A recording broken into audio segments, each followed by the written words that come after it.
right, welcome everybody to Tri-State Trice for May the 12th. We are pleased as punch because we don't get to do this very often. We're actually speaking with a national champion. It was a real credit to the phenomenal job Matt Lewis, the pride of Augusta Southeastern High School, graduate 2005, has done in his time at Division III Wisconsin Oshkosh. Matt, super fun to have you with us. First of all, are you still, and I know you've had a season in between, are you still kind of soaking in on cloud nine? Just an incredible journey last year was. Yeah, I think for probably the rest of my life, there's going to be moments where you look back and you just kind of like, wow, that really happened. So we obviously are focused on every single day and continuing to try and have a lot of success, but I've got a closet upstairs with all the knickknacks from that run, and it's fun to just peek in there occasionally. People who may not realize this, you were still at the time technically an interim coach. It's not often an interim coach goes from interim to national champion and Division III Coach of the Year. Does that feel validating in the career choices that you've made at this point, Matt? Yeah, I've been very lucky. I mean, that year was awesome, 2018-19. We had some tremendous players and assistant coaches. We had a lot of continuity from the year prior. So it just all came together really well that year. But I got lucky earlier in my career. I've had some decisions I've made where it's just kind of worked out for me. And so I feel very fortunate to be in the position I'm in and work with the people that I get to work with. Let me walk you back through your journey. At what point did you kind of realize that this was the calling for you? Because I kind of walked back through your resume, and it seems like you had a pretty clear idea that this is something you wanted to do at a fairly early age. Yeah, I figured it out really back in like junior high. I went and played basketball camps at Roy Williams camps over in Kansas, and I remember going through those and then just even some memories as a sixth grade and seventh grade player there at Southeastern with Brad Gooding. You know, some things stood out where I was just like, man, I want to coach basketball at the highest level possible. And in college, I had a momentary lapse in that. I decided I wanted to get into insurance. And after about 6 months of considering that, I came back to, no, I want to coach college basketball. And so it's worked out very, very well for me so far. And again, I'm just fortunate to be doing what I'm doing. How shaping for you was the time you spent at Tulane? Because that seems like it might have been really an important step in the journey for you. Yeah, it was huge. And I probably didn't appreciate it fully until my first year as a head coach last year. Those 2 years, it's, the director of ops position is really a trial by fire. They just kind of throw you into it and you got to sink or swim. And I had some good guys I was working with, and they kind of helped me survive the first year. And then the second year, I felt more comfortable. But last year as a head coach, first time, I felt able to handle quite a few things because as a 23 and 24-year-old, I had to handle quite a bit on a daily basis.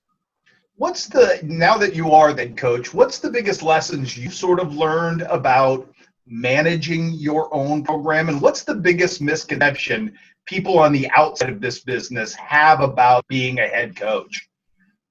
Yeah, I think some of the biggest things about managing a program overall is you just have to have great relationships with the people that you coach, the people that you work with, your fellow coaches or just across the athletic department and the university. And I learned some of those, just from my high school coach, Greg Bisher, and Coach Todd Fox and Mike Frey and some of those guys at Southeastern. They were all about relationships, and my college coach was great at that. And the guy I worked for at Tulane and at Oshkosh for 6 years really taught me just to value the relationships with the people that surround your program. Biggest misconception, I would say that at the highest levels, people think it's a business and everybody's out for money. But I think a lot more people in college basketball are in it for the right reasons than the wrong ones. And so I don't want people to paint just a broad picture about college basketball coaches. I think a lot of people value, helping young student athletes mature, and that's what it's all about. The Division III scenario is a little tougher recruiting-wise because you are fighting different conceptions from recruits or this or that, or everybody thinks they want to go to a higher level. You've been really good at assembling teams, and Oshkosh has been really good. Is that something you kind of learned to kind of play identity basketball and be who you are to the best you can? Is that why you guys have been, I think you're 69-21 since taking over this program. Is that a huge part of it, identifying the right guys, Matt? Yeah, absolutely. And that was something I learned a lot from the coach I'd worked for 6 years at Oshkosh as the assistant, Pat Yuckham, who's down at Wash U now in St. Louis. And he's awesome at just kind of establishing a culture and finding the right guys to fit into it. And so we 8 years ago figured out, all right, this is the type of kid that we need to go after in order to have success and sustained success. Because you could go after the right type of guys that'll get you a few wins, but not allow you to sustain over a long period of time. And we wanted to sustain success. So he kind of helped me figure that out, early in my career. And we still go after those same type of kids. And for us, it's, we want high character kids. We want serious students. We want guys that love the game of basketball. And our level, you have to love the game if you're not receiving any form of scholarship money. I find it interesting because part of the reason we're doing this is so young people out there understand, hey, it doesn't matter where you come from in this world. There's no impediment because of where you're from to rising as high as you want in whatever your chosen field of endeavor is. What's advice? Because I hear a lot of young coaches or guys that say, or gals that say they want to get into coaching, get disillusioned a little bit by the process, or I'm not sure I can ever break in. It's really hard. What advice do you have to those guys, Matt? Might smooth the bridge here or maybe make that case of the dream just a little bit more tangible for them? Yeah, I think, growing up where we grew up, and obviously, this is 10, 12 years ago for me, but that area of the country, just some of the work ethic things that are instilled in you from a young age in the tri-states, I think that serves us well. You've interviewed a lot of great people on these pieces the last few weeks, and I think that work ethic piece was instilled into all of us growing up down there in Western Illinois. So I think if you want to be in college coaching, if that's your goal, then you just got to work your tail off and make it happen. And you don't need a million connections to make it happen. You just need to be a genuine person, develop some skills and make a little bit of a door opening for yourself. And then when that door opens, kick it all the way down and go take what you want. So I think just work incredibly hard and make it happen. You have been, in no disrespect to your career and what you've accomplished, but you have been kind of blessed coming from a small community and being surrounded, as you touched a little bit earlier, by Hall of Fame people in your life along the way. Greg Bisher's going into the Hall of Fame this year. Mike is Mike Frey. You played baseball for Dave Swicegood. I mean, how influential are those things even now in the life that you're leading? Yeah, again, I think that's something that as you're going through it, you don't fully understand what you're around. We knew we had something somewhat special there at Southeastern. We always won in every sport that you played, but you never really as a kid knew why. Like you just like, okay, we're good. Like you win. But looking back, now I appreciate just what those people were doing for all of us in that community.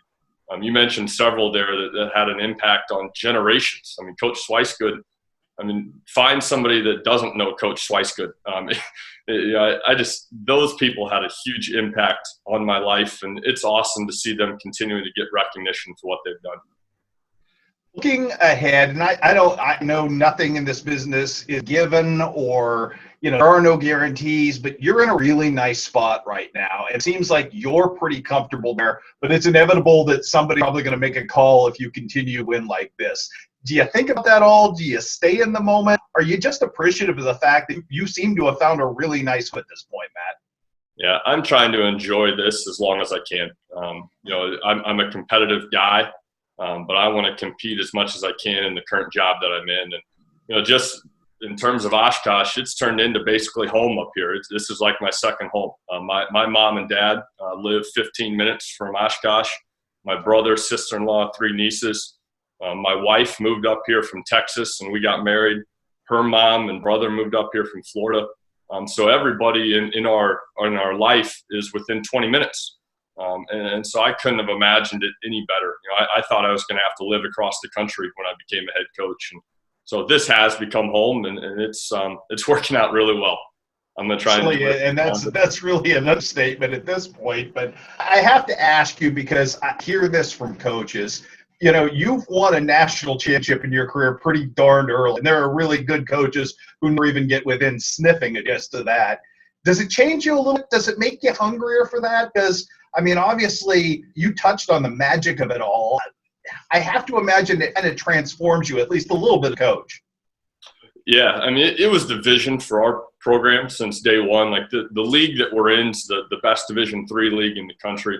It's combined to win like 13 national championships now at Division III level. So like that's the standard that was established for us. The one we won in 2019 was the first at Oshkosh, but it wasn't the only one that we want to win. Like our vision has always been to compete for multiple of them. And so as a coach, probably the biggest thing is it's taught me, things that have to happen on a daily basis in order to get back there. One of the biggest things is if you only focus on the end goal, you're probably not going to enjoy the daily things as much. Like you've got to try and enjoy everything that you do. And then the end is that much more enjoyable as well. The standpoint of where we're at right now, and I'm not doing my job if I don't ask this is the biggest shutdown in American sports since World War II.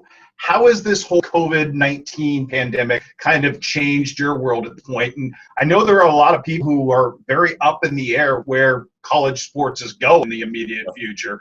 Kind of how you deal with this on a day-to-day basis, Matt? Are you talking plays off ledges and, trying to keep some sense of normalcy when all you can do is meet with your kids and your guys on Zoom? Yeah, as a coach and trying to, lead a program, you're trying to help your guys through it as best you can. The current guys have finals next week. We have incoming recruits that are missing out on, prom and high school graduation. And so you're trying to help them. You're trying to stay connected with the next recruiting class or get connected with those guys. On a personal level, you're also just trying to manage your day-to-day life and how that's changed. I probably do a very poor job of it. I stare at my computer screen for 13 hours a day. And that's way too much. So I've got to make some adjustments. But, like anybody, we're just trying to figure out how to make the best of this situation and realize how good we've got it. I'm a college basketball coach. I'm not having to go and deal with this situation on a daily basis. I'm just managing high school or college kids. I got it pretty fortunate and pretty lucky. That's one for you, and it's phenomenal. Great job to this point. I just want to ask you, look backwards into your past. If there was a specific teacher, anybody back home that you kind of feel like you need to shout out, might have been an underrated part of this journey for you. Because I think people are incredibly proud of what you accomplished, especially what we heard afterwards. People take ownership in success, and certainly deservedly so, because you're not where you're at if a lot of people don't step up along the way. Yeah, it's a special community back there. I switched schools. I went from the central school district to the southeastern school district, kind of midway through middle school and junior high. And so I've been fortunate to be impacted by a lot of special people. I mentioned several of the coaches. One of them, unfortunately, he's not alive anymore, but Coach Mulvaney, Rick Mulvaney, was Swicegood's longtime assistant. And I remember still, going to junior high baseball practice and high school baseball practice and have him on a daily basis, along with all those others you mentioned. And it's a special place back there, and I couldn't have imagined growing up in any better of a place.